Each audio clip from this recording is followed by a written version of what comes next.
I'm Lee Morris and this is Patrick Hall. Join us behind the scenes as we film Photographing the World with Elia Liccardi. If you want more information about either of the two tutorials that we filmed, head over to fstoppers.com/store.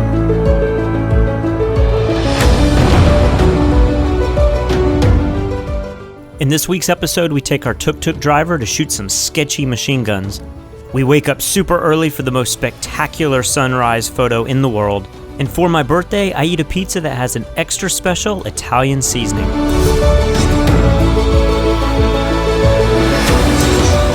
So it's day 3 here in Cambodia, and now we're going to have some fun. We are going to a Cambodian shooting range. Never shot an AK-47, so I'm very excited about an AK-47. I mean, if one of us gets blown up by a grenade, the other two just have to continue on with the project. If you lose an arm or something, I'm sure we'll get a lot of charity. This looks like we're finally getting somewhere. The road is about to turn to dirt, and there's no houses up here. This place looks like some deserted military base or something. There's no cars out here, there's nothing. We made sure that Chom was a part of this experience as well. Are you ready for this, Chom? Yeah. You ready? All right, let's do it. You done this? No. That's my first time. First time? My first time too. My first time too. We'll get one of these, whichever one works best. Gotta keep it oiled up. Yo, welcome to the jungle. No feelings, a lot of space around to hunt you. No feelings, I only grew up to be numb to. This can't be fine. I can't even tell what's going on. Definition is coming and this hot rid of nonsense. This will be time. Alright, Chom, you're gonna shoot the next one, alright? You niggas, you're you gonna first. need protection. Catch that raw if your behavior ain't the best. Friend, you need a beast master. Teammate, you will be after you ugly ass niggas. It's gonna be disaster. Can't even sleep at night. I think We gotta get a group shot though, photo. Alright, let's get out of here. They were trying to get us to shoot a chicken. I think the chicken was $20 and you get to shoot the chicken. For $500 you get to shoot a cow. Yeah, to bazooka a cow costs $1,000. Don't worry, we didn't actually bazooka a cow. That night we had to go to bed very early because we were scheduled to wake up at 3:30 a.m.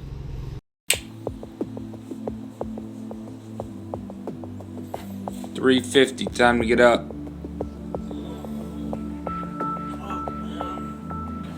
So today we are going to one of the major temples, and apparently there is this puddle of water that we have to set up on before anybody else, because literally hundreds or maybe even thousands of people come to this thing to shoot it and see it at sunrise. Oh really? For this section of the tutorial, we're doing the sunrise shoot, and because of that, we have to shoot in complete darkness. Right here I have, this is the D750 setup, and because the ISO can't capture video, we have to take still photograph. But as you can see out here, I'm across the water. There are hundreds of people showing up with their flashlights and their iPhones to get this shot. What I'm doing now is shooting time-lapse of everybody coming and setting up. I wouldn't think that we would have any problem being here at 4 in the morning, but Elia was right. But it's really important to get here that early so that you're not dealing with that massive crowd back there. And as you can see from this time lapse, it's a pretty cool technique to use for B footage when you can't shoot video in low light. You got to resort to time lapse, and really we're taking so many time lapses around here just to have something to kind of cover our cuts as we do interview with the single A7S. So right now I'm set up outside of Angkor Wat Temple. This is the most famous temple in the Angkor Wat complex. There are 2 reasons why I'm set up right next to the pond here. One is I want to be able to lower my camera a little bit to stretch out the reflection, and 2, I want to make sure that nobody can get in front of me and block the shot. I've been standing here for a couple hours and the sun is just about to rise behind the Angkor Wat Temple. All these people here right now are waiting for the sunrise. A lot of them arrived only minutes ago, but the truth is the best light happened an hour ago. Now remember, in the post here, I'm gonna balance this as a silhouette. So it's gonna be a partial silhouette and I'm gonna use all that color and texture and beautiful detail in the sky. Kind of a difficult shoot to do. My mics actually won't reach across the water without getting a little interference, so we had to have Lee a little bit closer with his microphone. I am manning a D750 with a telephoto all the way across this little pond. You can see Elia right there. I am camera 2. Lee, I don't even know where he is. I think he's somewhere over here on this embankment. And luckily with 2 lav mics, it's kind of a redundant system, so when my mic doesn't work, his is able to get it. Just get a text from Patrick. I just had a very costly mistake. And I said, what did you do? And he said, I just destroyed the 70 to 200 millimeter lens. So I had this set up for a time lapse of that. Yeah. And then I started packing up this camera. Yeah. And I put it in the backpack. And then I just did like that and hit the tripod enough to where it just went, and it just goes boom, like straight down on the lens. But then this thing, cause see it was mounted on the tripod, when it hit, the whole weight went right here. That's the weakest link. So this probably may have saved the lens. That is like a marvel of engineering. If the metal That's tripod mount broke and the lens and the mount and the camera are fine. I thought this whole thing was gone. I was like, holy. Believe it or not, the filter on the front of the lens protected the front element, and the tripod collar breaking away from the lens actually saved the lens and the camera. Both the lens and the camera came away from this in perfect working condition. So it's my birthday today, February 9th. First birthday I've ever celebrated in another country. And we are currently on the hunt for a place called Happy Pizza. And what I've heard is that they put a special ingredient on it and it makes you happy. All right, so I'm on TripAdvisor, and here's a real review from this restaurant. We went to Pub Street after stuffing ourselves with Happy Pizza and looked around for a place to drink. Slowly, an intense type of tiredness took over my body, as if all the fatigue I'd acquired had been increased exponentially. I used to imagine how Frodo felt whenever he wore the ring. I think Happy Pizza made me become Frodo for a night. My advice, do not at all costs eat Happy Pizza the night before an activity-filled day. I think I'm almost done. I'm just gonna finish this one slice. Everybody online is like 5 to 7. 5 to 7, and then they're having panic attacks and they're feeling like Frodo in the ring. All right, so you feeling that pizza yet?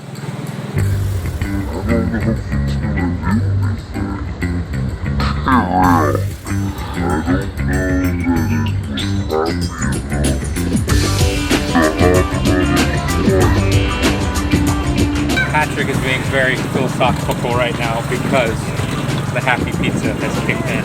What do you think of the light right now? Like the drone with the GoPro? Look at this thing. What is that, just a cow in the water? If you flew over that right now, like, that would be sick. The monkeys, like, are they gonna jump up and attack the camera? And then you're destroyed? Like, we've destroyed the drone before we even get to New Zealand? You feel me though, right? I feel you, bro. I feel you. So, Patrick's in Bonnaroo right now. He's at a music festival. The dirt feels like Tennessee right here. The air's clean. This feels like a summertime day in the US. Right now I'm in like June. But it's only February. Today's my birthday. Yes, it is. That's why I hate that. This will be the next Bonnaroo. We'll put David Bowie standing right here singing out to a crowd. Like, people would love that. So, yeah, you should not be filming this. I shouldn't be filming this. You're not listening to me. I'm listening. Your stories go on forever and have no point. Because it's not like a short little story to digest. It's like an experience. We're about to ride on an elephant for $4 each. How is this life? And we have an elephant. How is this a real thing?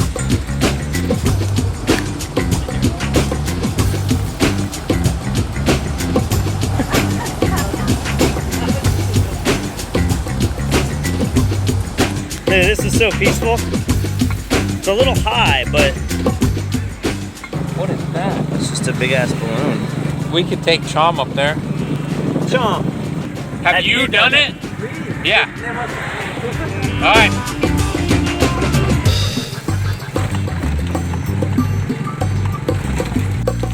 You ready, Chom? Yeah. You ready for this?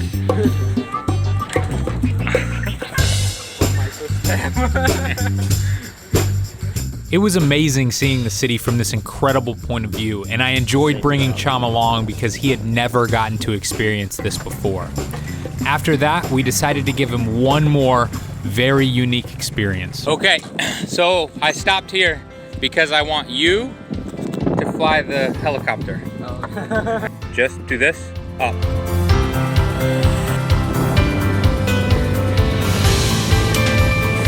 After playing with the Phantom for a few minutes, Chom decided to teach me a little bit about tuk-tuk driving.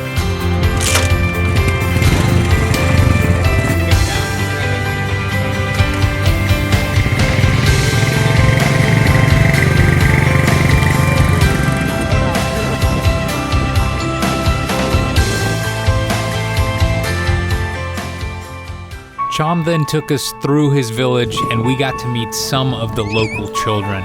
But what he did next, I will never forget. He invited us into his house, we got to meet his family, his children, and his wife cooked us an amazing meal.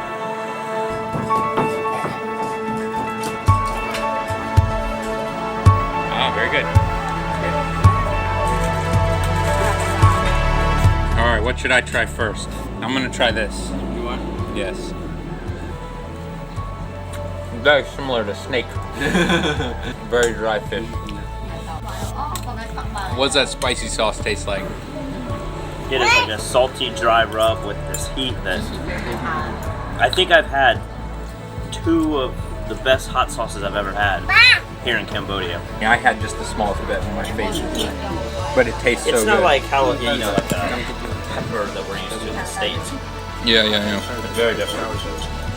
Here's a totally different piece of meat, black. Let's try this. Okay. Now you're getting into something.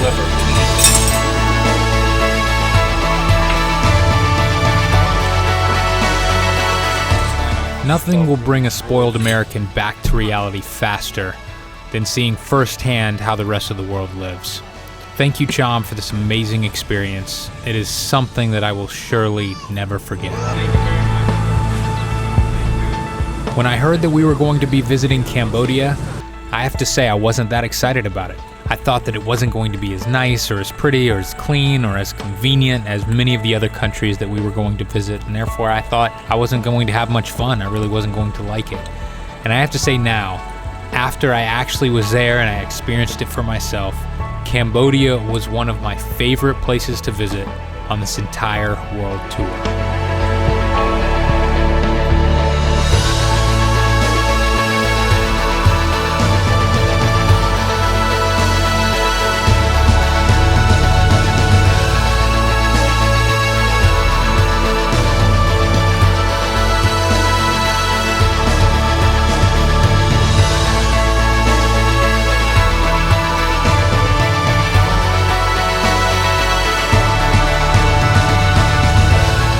Join us next week when we fly back to New Zealand to photograph the night sky.